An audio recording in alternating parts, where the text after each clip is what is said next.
Corruption isn't just here in DC. It's all over the place. I'm sure you're watching this, and if you're politically active in your local community, you could probably overwhelm Judicial Watch with some tips about corruption in your local community. At the local level, the city level, at the state level. And one of those big issues about corruption is related to election integrity. And Judicial Watch has found through our own analysis that there are too many states where they've got more people, where they have more people on the rolls, the voting rolls, than are eligible to vote. Now, federal law requires that states take reasonable actions to clean up their voting rolls. Doesn't mean they have to be 100% perfect, but it does mean that they do something. Now, we've already sued in Maryland for records about their efforts to clean up voting rolls. In Kentucky, which is probably one of the most egregious violators, we've sued recently as well. I've told you about that. Because the federal government doesn't evidently want to enforce the law. They didn't do it under President Obama, and this Justice Department has yet to do anything substantial on that yet. And California is a mess too. Evidently, they never remove you from the rolls. You could die, move away, you're always going to be there. They call you inactive, but you're still going to be on the rolls, and your name is subject potentially to being used by someone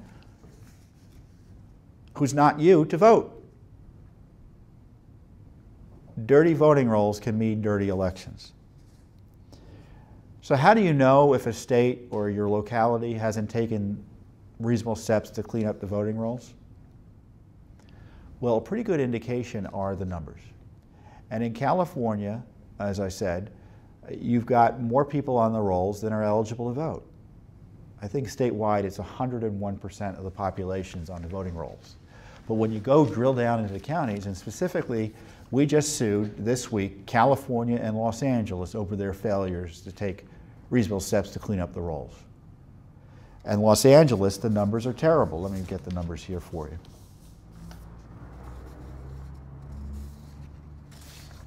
They have 112% of the adult citizen population on the rolls in Los Angeles.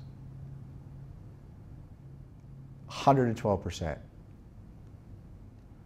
And that's just a recipe for fraud. And it also shows that they're not doing what they need to do as required by law. So we filed this big lawsuit this week, and we'll see what happens. We hope that we are able to persuade California to do the right thing. I hope they don't take a political partisan approach to this rule of law effort. I suspect the way California is, they will. But we want the laws enforced. And I think California citizens and citizens of every state should have a reasonable expectation that their elections be fair and honestly run. And they cannot be assured that's the case if there are more people on the rolls than are eligible to vote. And again, no one, the Justice Department isn't doing this. We had filed the first lawsuits like this against Indiana and Ohio. And the suits were, I think, settled or ended more or less after both states did the right thing to try to clean up the rolls. And in fact, the left is challenging key elements of our settlement in Ohio, I think, before the Supreme Court. Or it's Indiana, but one of the two states. I can't remember everything at all times, so forgive me.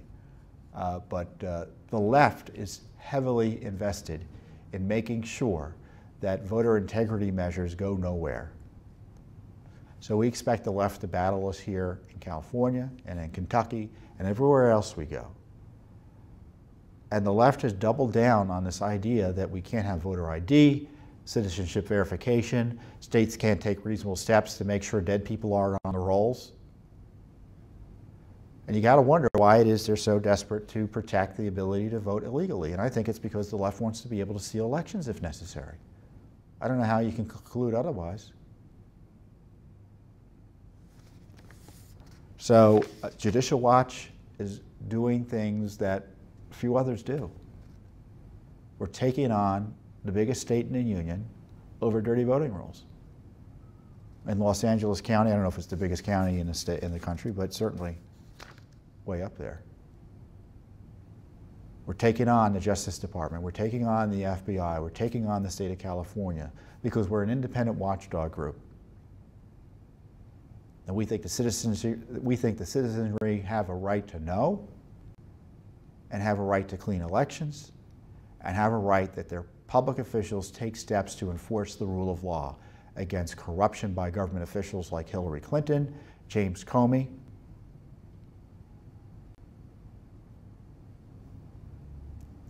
and they enforce the rule of law to protect the rights of citizens to have their votes counted. Because if votes are being stolen, that means your civil rights are being stolen. So these are all serious issues, and Judicial Watch is pushing them as best we can. Sometimes it feels like we're the only ones doing all the heavy lifting here in Washington, D.C. But the lift is a lot easier thanks to the support that I know we have from folks like you watching, our supporters out there who support our work day to day. And of course, we got a great staff here as well. I get to come on and talk about all the great things my colleagues do. But just so you know, our election integrity lawsuits, great lawyers pursuing that. Our battles with the FBI and Justice Department, great lawyers pursuing that. Of course, we get all the documents that we have to go through them with our investigators and our media folks. It's a great team here. And so I value them as much as I do our supporters, because we can't do it without this massive team effort here at Judicial Watch. So we're still small compared to the government, though. It truly is a David versus Goliath, but I think we're up to it. So thanks for joining us this week. Have a great weekend, and I'll see you next time.